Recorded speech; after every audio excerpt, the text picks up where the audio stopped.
Welcome everyone to Finds of Yesterday. Today we're going to be talking about how glass beads are made. But first we're going to discuss a little bit about the history of glass beads. Glass was first invented in the Middle East somewhere around the time frame of 3500 to 2500 BC. There's some conflicting information out there on that. And then it was followed by China and India around 1100 BC. It was first used for trade beads. Glass making is not the same as glass working. First, glass has to be made, and then it can be worked.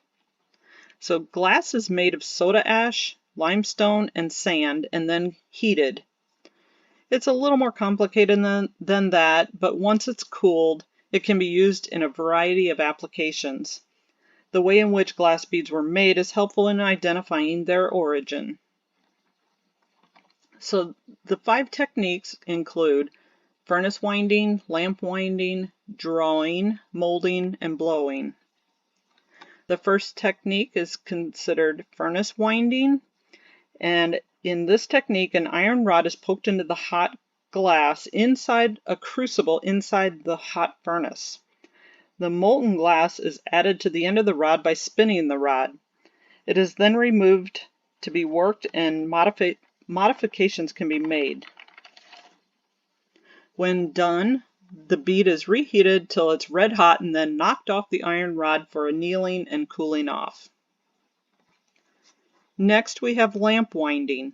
That's similar to the furnace-made beads but done at a table with a torch-like flame in front of the bead maker who is holding a glass cane in one hand and wire in the other hand. The cane is heated until it slumps and then wrapped around the rod. To tell the difference in finished beads, a furnace wound bead will have a bigger hole and a thin layer of black oxide inside the hole from the rod. The lamp wound ones have a smaller hole and can be more decorative and often have some powdery separator inside the hole, especially in the newer beads. The powdery substance is a release agent. Here are some examples of Chinese beads compared to Venetian beads.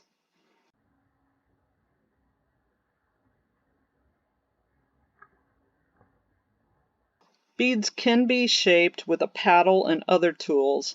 A small half round is used for shaping round beads. Many places use this technique, such as India, and bead holes are smoother.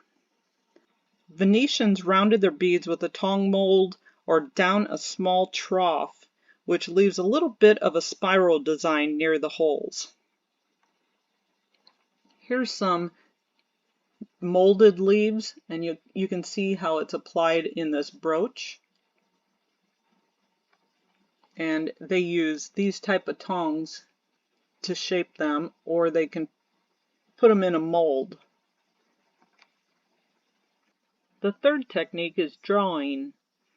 This technique starts with a large amount of glass and is made hollow by blowing into one side as it is stretched into a long tube by either 2 people or 1. You'll see 2 people here on the picture pulling a piece of glass. This glass can be decorated before it is drawn out, and it will leave lines in the final bead. Sometimes layers are used, so there will be a core color. Molding can be done when drawn out, and that makes the design in these beads. Chevron pattern is popular. The ends are ground on the finished beads, or it is heated and pinched, which shows the design as well. The tube is cut down into small pieces with sharp ends. They pack them in some powder that doesn't melt or react with the glass, and then it's stirred or rotated over heat to soften the beads, which then rounds them off.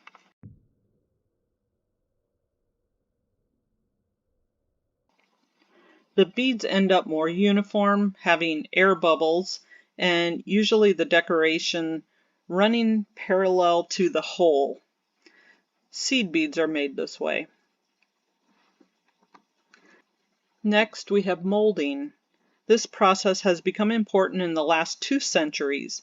A cane usually is heated in a lamp and then put into a mold which closes on it and forms the bead. The glass seeps between the seams and leaves an edge on the bead. Sometimes this is ground off manually, or more commonly it is tumbled off. These molded beads tend to have small holes and complex designs. They always have a seam, visible as a dark line or a ridge. It may also interrupt a design. Some are round, but they can come in many shapes. Last is a blowing technique where a bead is first made and then you blow air into it through a thin tube. Sometimes a mold is used. These create thin beads. Glass beads that are used to decorate a Christmas tree are made this way. Many times they're silver coated on the inside, and they are fragile but easily detected. That is it on the 5 techniques. I hope that you take away something from this video, and I hope you'll join me on the next one. And check out this video on many different styles of glass beads. Thanks again. I'll see you on the next one. Don't forget to like and subscribe.